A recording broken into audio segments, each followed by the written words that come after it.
Grupo IPS, tu seguridad desde una nueva perspectiva, presenta El futuro de todo. El futuro de todo, con Efraín Flores.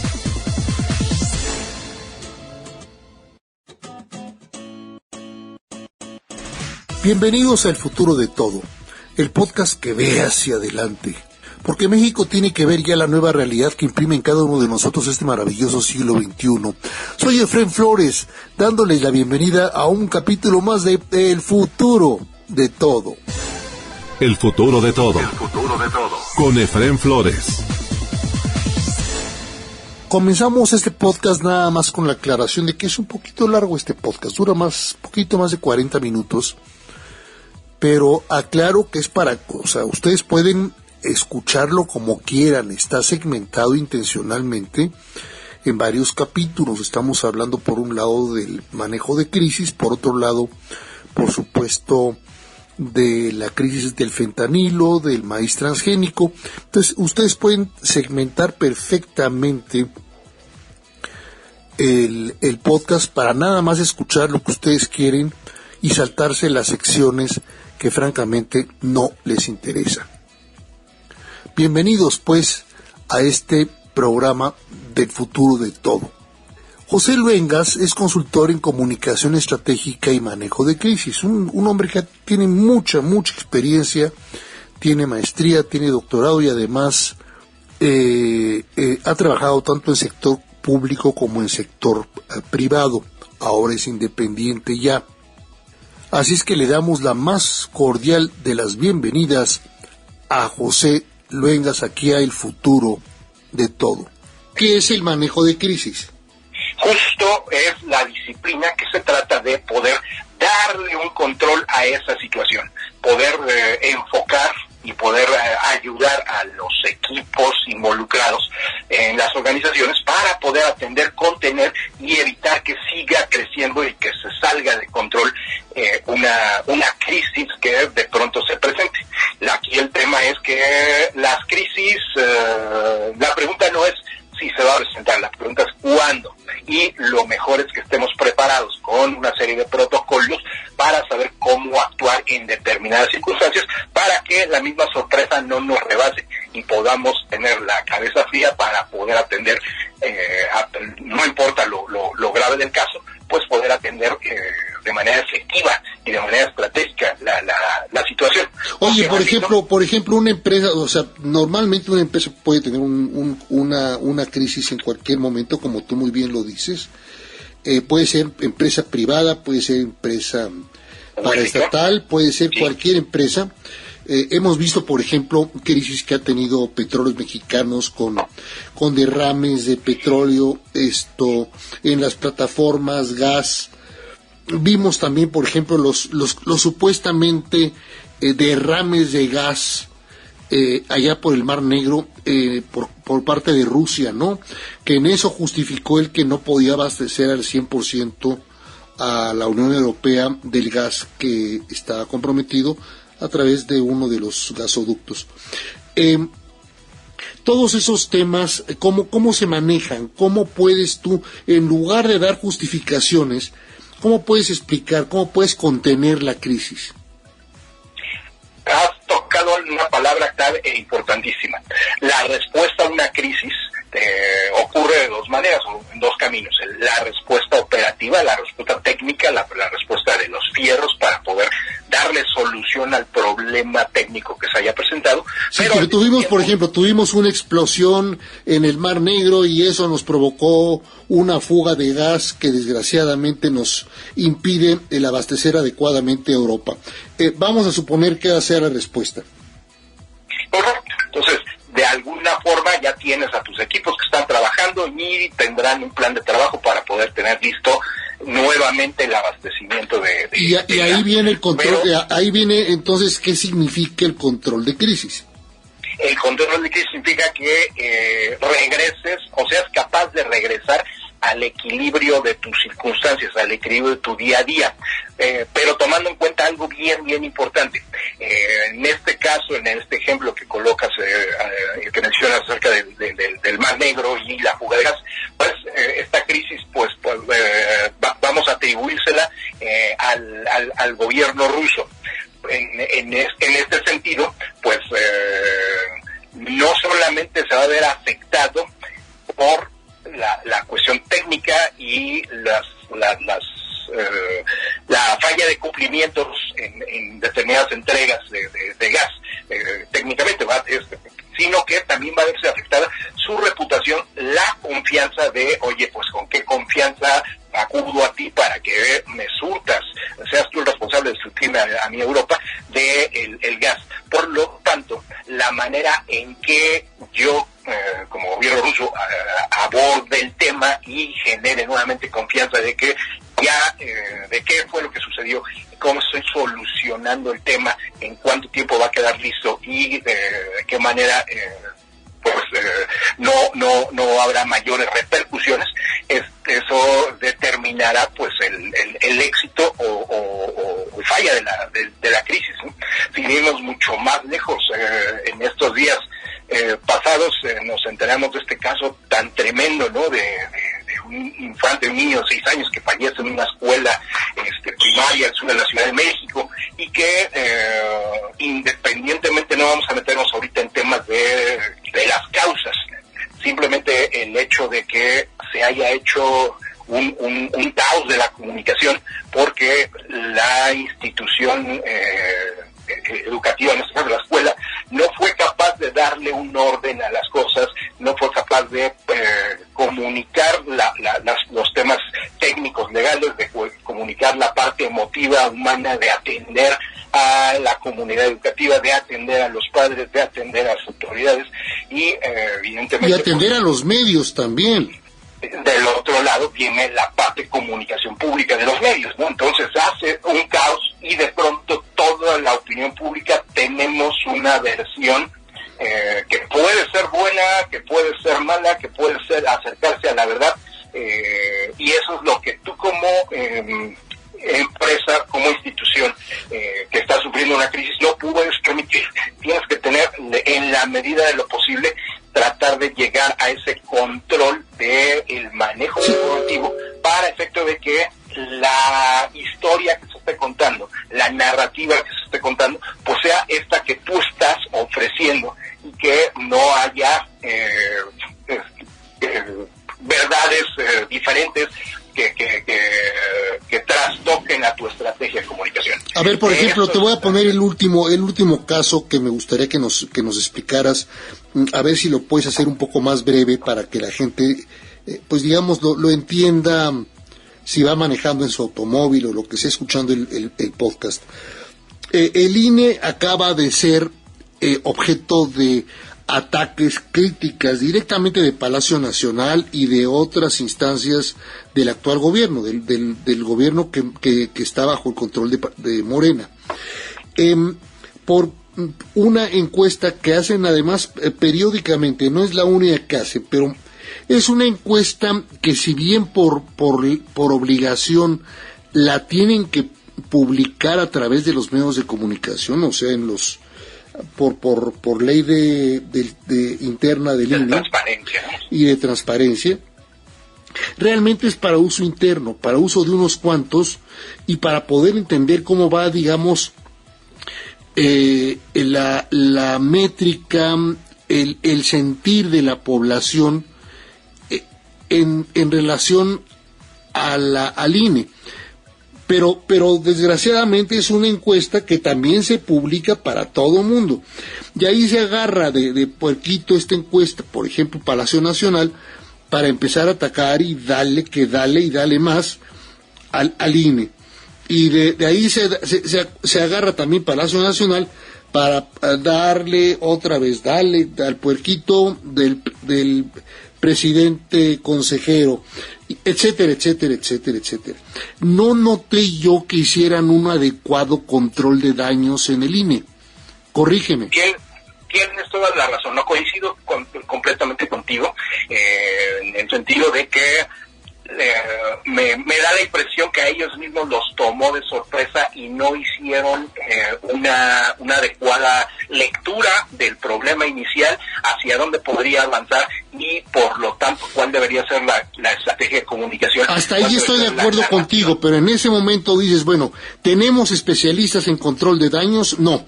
Contrátese algún especialista en control de daños para que nos ayude. Los tenemos internamente, bueno, vamos a ver qué nos asesoran para que no se hubiera soltado Lorenzo Córdoba por un lado y por el otro lado Ciro Murayama, a decir cada uno en los medios de comunicación distintas justificantes que, si bien correctas, no estaban empatadas entre ellas y provocaron más distorsión de la información para gran parte del público. Exactamente, y regresamos al punto con tu primera pregunta, ¿no?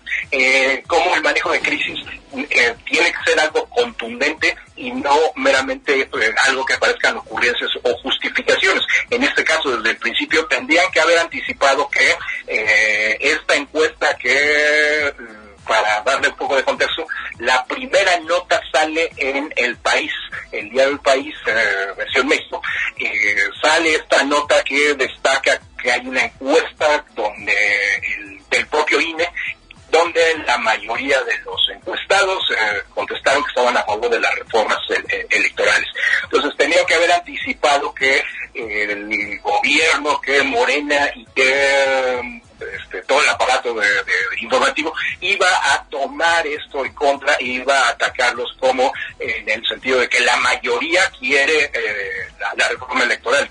Iban a anticipar, y se quedaron congelados como esperando a ver si la gente no se daba cuenta y no tomaba en cuenta esa noticia. Algo así. Sin embargo, y algo también me llamó mucho la atención, es que varios medios que tradicionalmente pues no es que estén a favor del INE, pero de alguna manera siempre son muy equilibrados en su información, pues de pronto se sintieron agraviados de, oye, ¿cómo es que hace 2 meses hiciste esto y ya nos esperamos hasta ahorita? Y empezaron también siendo muy, muy, muy críticos. Entonces, ahí la estrategia que tenían que haber tenido es anticipar cuáles eran los diferentes golpes que iban a recibir, administrar y tener una respuesta para esos temas, okay, cómo vamos a manejar que la mayoría lo quiere. Pero para eso te tienes que sentar, por ejemplo, con gente como tú, es decir, armar un cuarto de crisis para poder armar toda una estrategia. Tienes que armar una estrategia, es correcto, armas tus mensajes clave, armas un plan de difusión de tus mensajes clave. Que no se entienda, o sea, lo que yo quiero es que no quede la duda. No es utilizar a la dirección de medios de comunicación o la gerencia de medios de comunicación interna para meterle parches a esta crisis. Tienes que armar un cuarto de crisis donde se busque cómo resolver con especialistas esta situación que es tan delicada para tu institución. Definitivamente, cuando tú das la alerta y activas que estás en un estatus de crisis, se tiene que activar ese cuarto de crisis, ese war room, ¿no? Que de pronto hemos visto el war room más famoso de las que conocemos, es el que aparece en las películas, ¿no? Ahí en la Casa Blanca, la sala oval, todos reunidos para ver de qué se trata el problema, analizarlo, cuáles son los riesgos y cuál va a ser el plan a seguir. Eso ocurre en el War Room y debe ocurrir los días que sean necesarios mientras dura la crisis, para que de manera diaria ir revisando cómo va avanzando el tema, cómo se va aplicando la estrategia, y si en un momento dado hay que hacer modificaciones, pues aplicarlas de inmediato, ¿no? Muchas gracias a José Luengas por haber participado aquí en El Futuro de Todo con el tema de el manejo de crisis. Si a usted le interesa conocer más acerca de José Luengas, lo más fácil, francamente, es encontrarlo a través de LinkedIn. Ahí, nada más digitando o escribiendo el nombre José Luengas, aparece por supuesto el sitio de él en LinkedIn, y ahí puede usted inclusive enviarle mensajes y comunicarse con él. 20 segundos y regresamos con ustedes aquí a El Futuro de Todo. ¿Te preocupa tu seguridad o la de tu empresa? ¿Necesitas oficiales de seguridad, protección ejecutiva, monitoreo personal o vehicular? No te preocupes. Con Grupo IPS, empresa mexicana en seguridad privada, tu seguridad desde una nueva perspectiva tiene lo que necesitas. Además, son especialistas en alarmas y seguridad electrónica. GrupoIPSMexico.com. El futuro de todo. El futuro de todo. Con Efrén Flores. Soy Efrén Flores, dándoles el más cordial de los saludos. Tocamos la puerta con el maestro Ricardo de la Peña, quien es por supuesto un gran amigo personal y además amigo de este programa y cotidiano en El Futuro de Todo, para que nos explicara un poco dos temas que son francamente complicados y muy delicados. Están extendiendo los puentes tensores entre México, Estados Unidos y en algunos casos, por supuesto, también con Canadá. El caso del fentanilo, vamos a platicarlo por un lado, junto con la crisis migratoria, y por si fuera poco ahora, por supuesto, el caso del maíz transgénico con el glifosato. Pero el maestro Ricardo de la Peña se va a concentrar sobre todo en el maíz transgénico y por qué todos estos problemas entre la forma de querer exponer los problemas dentro del TEMEC, más que nada ideológicos del gobierno mexicano, contra los argumentos científicos que exige y demanda, con toda razón, tanto Canadá como Estados Unidos, que ya también se unió a la demanda Canadá. Y ya vamos a entrar, pues en principio, a mesas de negociación, pero muy tensas, tenemos 30 días para armar nuestro caso y enfrentarnos a estadounidenses y canadienses, porque también ellos están juntando otro producto que también es el campo y que viene junto con pegado con el maíz, por supuesto, y con el glifosato. Damos pues la más cordial de las bienvenidas y le aclaramos a usted puede también escuchar nada más la cuestión del maíz transgénico si es lo que le interesa, o nada más la cuestión de la situación política que nos provoca la crisis del fentanilo y migratoria aquí en nuestro país. Damos la más cordial de las bienvenidas al maestro Ricardo de la Peña. El primer punto fue, y eso lo recordamos apenas hace pocos meses, el asunto energético, el asunto de las normas por las cuales no se estaba dando un trato paritario a empresas estadounidenses y canadienses en el ámbito de energía, donde se daban privilegios a Pemex y a Compañía de Electricidad que eran indebidos y que aparentemente no ha llegado a un enfrentamiento abierto, sino que se está llevando como un paulatino entendimiento de que las cosas no podían ser como estaban siendo y que había que mantener una situación un poquito menos desigual por parte de México. Eso sería el punto que de alguna manera no se calentó tanto. Pero hay otro punto que creo que ha tomado mucho vigor en estos días, que es el del maíz transgénico. En México, en esta lógica donde se indica con el trato de las cosas como si fuera ciencia y el trato de las cosas como si fuera magia, ha decidido que cierto tipo de producción en la cual se hace uso o recursos de tecnologías modernas no cumple con las condiciones que debieran tenerse para evitar los daños irreparables que la transgenia conlleva, en una lógica primitiva, pero además una lógica muy mágica que sin fundamento alguno va descalificando cierto tipo de procesos productivos.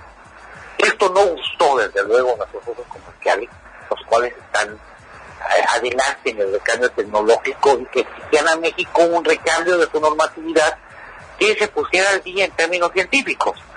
México no lo hizo y esto aparentemente puede llevar no solo a un diferendo práctico de tratos, incluso a la activación de mecanismos que permitan obligar a México a que posibilite un tratamiento acorde con las reglas del propio tratado norteamericano, en equidad, y quitando todo el cochambre que de alguna manera representa estas visiones básicas. Esto pinta relaciones que además obliga a repensar a Estados Unidos, a Canadá, cuál es su lógica de trato para con el socio comercial. No pensando romper una alianza que es útil para todos, pero sí pensando cómo va a impedir que se le quieran imponer desde México reglas que son contrarias al sano entendimiento y a la lógica científica de cómo debe ser la producción hoy en día de los productos que Norteamérica puede comerciar al interior de la región, en los cuales se puede dar un intercambio que debe ser benéfico para todos, pero acorde también con las lógicas de entendimiento que la propia ciencia nos permite. Eso sí, el plano económico. En el plano político, bueno, tuvimos todo el enfrentamiento en la cuestión migratoria, que no está terminado de resolver, pero donde México tuvo que jugar un papel de país colchón para las migraciones desde Centroamérica y desde otras regiones del Caribe, de otras regiones del mundo, para evitar a Estados Unidos la concentración de una demanda elevada de indocumentados. México es ahora un país retén, y finalmente tuvo que admitir el gobierno López Obrador jugar este papel, y de hecho una parte no menor de las fuerzas de la nueva Guardia Nacional ha tenido que dedicarse a esta actividad de protección de la frontera a favor de los requerimientos de contención migratoria que tiene Estados Unidos. Ahí ha servido y eso ha facilitado la comunicación, pero en contraparte el ámbito de el narcotráfico se ha ido volviendo cada vez más tenso. En Estados Unidos, de las viejas prácticas de consumo en su población, en sustancias como era la heroína y la cocaína, se ha pasado a una nueva etapa en la cual los productos de fentanilo y sus derivados, lo que de alguna manera está comenzando a ser consumido por la población, porque se inunda el mercado de consumidores de Estados Unidos por este tipo de sustancias que son altamente dañinas para la salud. Y esto ha provocado una alarma y una preocupación en las filas de quienes están activos en la vida política de la sociedad estadounidense, que reclaman a México que ponga mecanismos de control al crimen organizado para evitar que esté inundado el mercado estadounidense de estas sustancias altamente nocivas para la salud de su población. Claro, no somos culpables como país del consumo que genera Estados Unidos, pero desde luego sí nos toca una tarea de colaboración para contener la producción y distribución de ese tipo de sustancias a través de México como paso, en muchos casos como distribuidor, como parte del canal de distribución, y en otros casos incluso como productor, como colaborador. Y además, ¿sabes algo que se me hace muy delicado también? Es el hecho de que algunos senadores republicanos están directamente acusando al gobierno federal actual de ser ya prácticamente un narcoestado que protege y solapa sobre todo a los principales cárteles enemigos de ellos, que son productores de fentanilo, refiriéndose al cártel Jalisco Nueva Generación y al cártel del Pacífico. Eso es altamente preocupante. Francamente teníamos muchos años de no ver digamos un conjunto de dichos en contra de México de esa naturaleza, mi querido Ricardo. A ver, lo que pasa es que recordemos que desde el principio del gobierno de López Obrador ha habido un cambio de lógicas en el trato de crimen organizado. Sí, abrazos y no balazos. Exactamente. Y una acusación no menor y diría yo bastante abierta por parte de organizaciones sociales y sobre todo partidos políticos, de que existe un contubernio entre el gobierno federal, Morena, como partido político, y el crimen organizado, que incluso habría coadyuvado al logro de triunfos electorales en varios estados, sobre todo el norte del país. En las elecciones intermedias.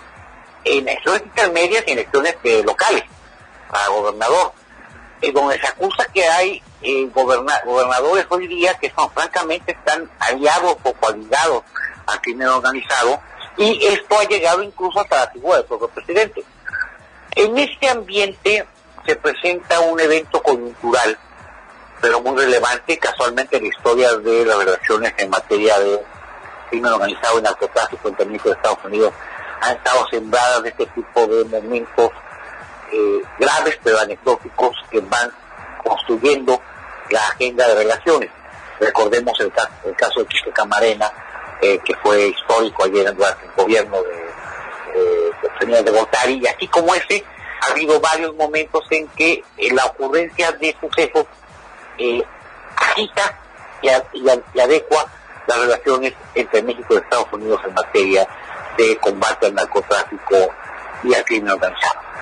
Hoy día fue el levantón y asesinato de 2 de 4 personas de origen estadounidense en el estado de Tamaulipas, cuyos cuerpos de esos 2 y los otros 2 con vida fueron recuperados relativamente rápido, y aparentemente ahora ya se fue entrega por parte del propio crimen organizado de los responsables, ya muertos, pero hizo entrega de los cuerpos. Y además una carta disculpa, Una carta de disculpa, porque desde luego no quieren un enfrentamiento directo. Curioso, ¿no? Curioso, a mí me llamó mucho la atención la carta de disculpa, mal escrita con letra para que no se identificara la letra, pero al final de cuentas es una disculpa directa a los 2 gobiernos, Pero a ver, esto tiene que ver con el hecho de que la respuesta de Estados Unidos fue incrementar el reclamo al gobierno de México de que ya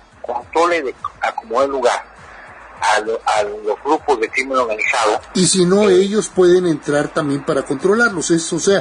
Por ahí vino ya el hartazgo de senadores y diputados de Estados Unidos. Exactamente, lo cual en principio lleva a que ya exista una iniciativa para legislar de manera tal que se permita al gobierno de la Unión de Estados Unidos llevar adelante acciones de carácter militar en caso necesario contra México o en territorio mexicano para combatir al crimen organizado. La respuesta mexicana desde luego fue el rechazo total a cualquier posibilidad de que pudiera intervenirse en forma militar en México, aunque yo diría que era una actitud que a ratos rayaba en lo ridículo, porque pareciera que estaban pensando en una recreación de la expedición punitiva fracasada del general Pershing, en la cual un grupo de tropas estadounidenses entraron por la frontera mexicana en caballito y a perseguir narcotraficantes. Al día de hoy, una acción militar de Estados Unidos en México no tiene para nada que pedir permiso ni autorización al gobierno mexicano, ni esperar a una respuesta del gobierno mexicano, porque las formas en las cuales Estados Unidos puede intervenir, diría yo que son básicamente 3. Una que ya existe, que ya está, y que se puede incrementar de manera muy importante a raíz de lo acontecido, que son las labores de inteligencia militar, desde luego. Ya existe, no nos hagamos tontos, desde luego. Aclaro nada más que Ricardo se refiere a inteligencia militar estadounidense. Claro, Estados Unidos lleva a cabo labores de inteligencia militar para detectar quiénes, dónde y cómo están operando para producir, para distribuir, para tanto en México como en Estados Unidos, lo que son parte de las bandas criminales mexicanas, y que de alguna manera es información que puede derivar en la entrega de datos a las instancias militares de México para que lo combatan, o exigencias políticas que lleven a que el propio gobierno de México realice acciones que le permitan combatirlo. Ese sería, digamos, la primera línea de acción, la cual la pueden seguir haciendo, la van a incrementar, queramos o no queramos. Así es. Porque además no es prueba de pedir permiso. Y hasta el presidente López Obrador es consciente de esto que estás mencionando. Bueno, la segunda forma de intervención serían acciones punitivas muy dirigidas específicamente a destrucción de centros de producción o acopio de sustancias nocivas. Sí, de laboratorios clandestinos, ¿no? Laboratorios clandestinos o centros de acopio de productos para su esparcimiento en el territorio de Estados Unidos. Sí. Eso no se haría mediante una expedición punitiva de soldaditos con caballo, no. No, con el general Pershing, ¿no? No sería el general Pershing. Esos serían drones que pueden mandar directamente a explotar un par de instalaciones en tal o cual lugar, de los cuales la mayor parte de la población mexicana no se enteraría más que por medios de comunicación. Por ocurrir en la sierra, por ahí tal, en lugares remotos, fuera de zonas habitacionales. Así es. Como lo hemos visto, ¿no? Que están operando en Montana, desde Montana disparan y el dron pues simplemente destruye aquí de forma muy dirigida y con el menor número de víctimas paralelas, ¿no? De víctimas inocentes, porque eventualmente sí pueden matar narcotraficantes. Así es. Pues sí, pero puede ser parte, digamos, del juego de si estás metido en narcotráfico, te puede tocar que te disparen. Ahora, eso, uno, puede ocurrir. Dos, no van a pedir permiso para hacerlo, ni van a avisar, porque si avisan lo que permiten es que se mueva el laboratorio, porque no confían tampoco en que haya secrecía por parte de las instancias encargadas de combate al crimen organizado en México. Y tercero, lo que ocurrirá es que nos vamos a enterar que se dice que ocurrió X o Y suceso, se va a negar que ocurrió, se va a decir que no, nunca pasó eso, o que realmente no fue el gobierno de Estados Unidos, o que fue un error. Veremos todas las evasivas para que no se reconozca. Así es, y ya nos enteraremos a través del Financial Times o del Washington Post, porque aquí en México todo se va a negar. Exactamente. Hay una tercera fórmula que es más difícil que se realice, pero que eventualmente puede realizarse, que es la intervención de cuerpos especiales. Que el envío de grupos muy pequeños, de tropa muy seleccionada, de alta calificación, que combatan específicamente actividades en un punto determinado, entran y salen. Y perdón, lo hacen en casi todos los países del mundo. Y lo han hecho múltiples veces sin autorización de ningún gobierno. Entran, realizan las actividades y se salen. Extirpan, y esto además lo hacen en 2 horas, ¿eh? Claro. Y nuevamente, algo que se puede negar que ocurrió, nadie va a decir, sí, yo mandé una fuerza punitiva. No, hoy día lo que tienes es un par de aparatos, helicópteros o cualquier cosa que bajan por paracaídas a 10, 20, 30, 50 soldados, los cuales son altamente calificados, van, aniquilan a la gente y destruyen un laboratorio y se salen. Bueno, simplemente recordemos cómo en Pakistán nunca se enteró el gobierno pakistaní y cómo asesinaron, extirparon a Osama Bin Laden, ¿no? O todas las operaciones en Somalia, por ejemplo. Todas las operaciones en Somalia. Y en Siria. Y en Yemen. Yemen. Entonces, bueno, hemos visto una cantidad de momentos en que el ejército de Estados Unidos sirve y no le va a pedir permiso a un gobierno ni va a reconocer la acción punitiva. En ese sentido que estás diciendo, ¿cómo ves que los senadores estén comparando a México con ISIS? O sea, en el caso de los narcotraficantes, ¿cómo verías tú esto? Mira, desde luego que al gobierno de Estados Unidos no le conviene declarar grupos terroristas a las bandas de crimen organizado en México. De entrada porque tendría un problema si las declara como grupo terrorista, que es la obligatoriedad de combatirla. En cambio, ahorita es potestativo, puede hacerlo cuando quiera, como quiera, donde quiera, informando, así va a actuar un poco como le venga en gana. En cambio, si son grupos terroristas, está obligado a rendir informes y a decir qué está haciendo y a tomar acciones. Es la primera camisa de fuerza que no le puede no gustar.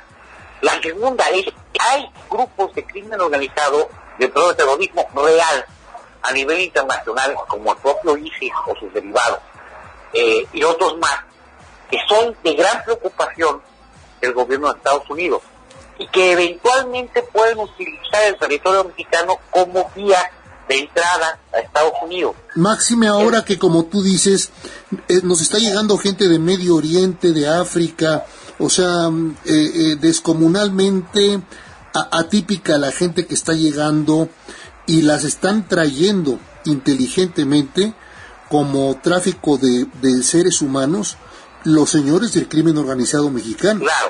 Claro. Ahora, ¿qué es lo que no quisiera en esto el gobierno de Estados Unidos?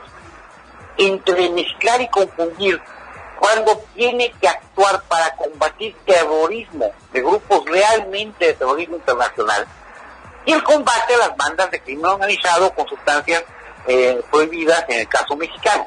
Mantener dos niveles distintos y poder tomar acciones claramente punitivas, claramente represivas de toda acción que amenace la integridad del territorio de Estados Unidos y su seguridad nacional, que amenace con algo así como el 11 de septiembre, es mucho más importante que estar mezclando y poniendo en el mismo cajón al cártel Jalisco Nueva Generación con Al-Qaeda. Vamos, son cosas diferentes. Y yo creo que además le conviene mucho a la Casa Blanca el que en México ya tengan nervioso al gobierno federal con esta posibilidad, aunque por supuesto a lo mejor ya lo saben muy bien en la Casa Blanca que no lo van a hacer por lo pronto, pero el tener nervioso al gobierno mexicano creo que les es conveniente para la negociación de otras cosas que se están resolviendo a través del TEMEC.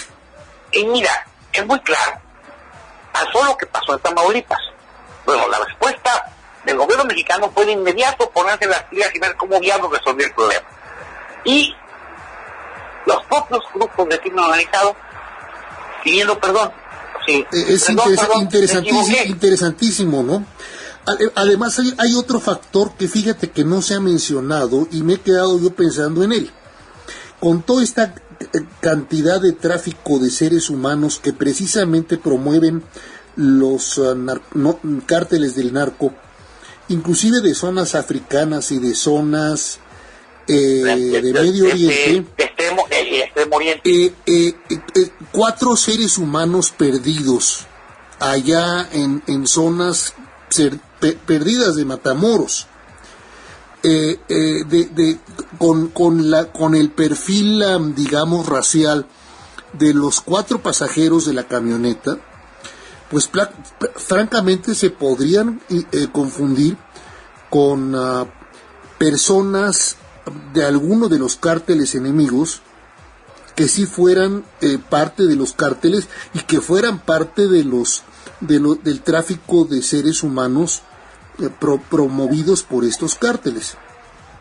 Mira, o sea, hay muchas ecuaciones y muchas composiciones para entender por qué se equivocaron los señores del cártel.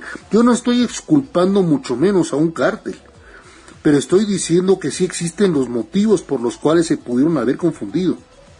Pero mira, al margen de si fue confusión o no, decir que fue confusión y decirlo desde el gobierno de México. No, ahí sí no, eso es imperdonable. Bueno, pero lo que voy es, finalmente lo que muestra es la fuerza que tiene el gobierno de Estados Unidos. Brutal, no, es brutal. Para exigir respuesta.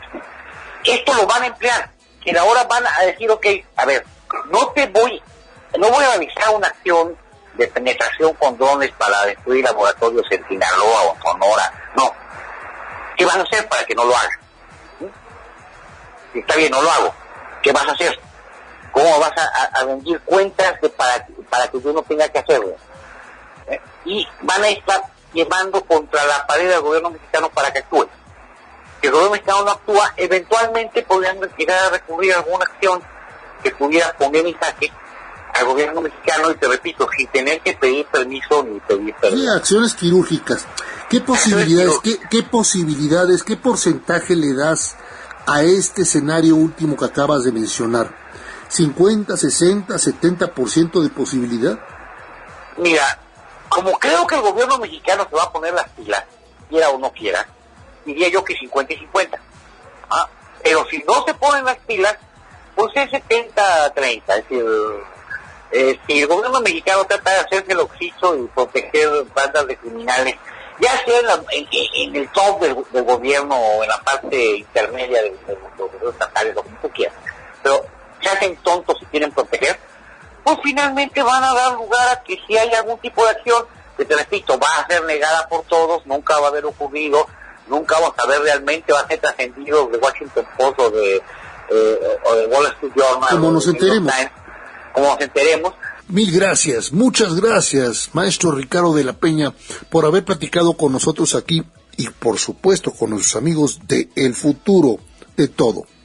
Si a usted le interesa conocer más acerca de Ricardo de la Peña o de su empresa Investigaciones Sociales Aplicadas, que es una de las más serias y de más prestigio en nuestro país para análisis, investigaciones y estudios, digite el sitio que aparece aquí en la portada específica de este podcast de El Futuro de Todo. Eso es todo por hoy en El Futuro de Todo en México y de cara al mundo.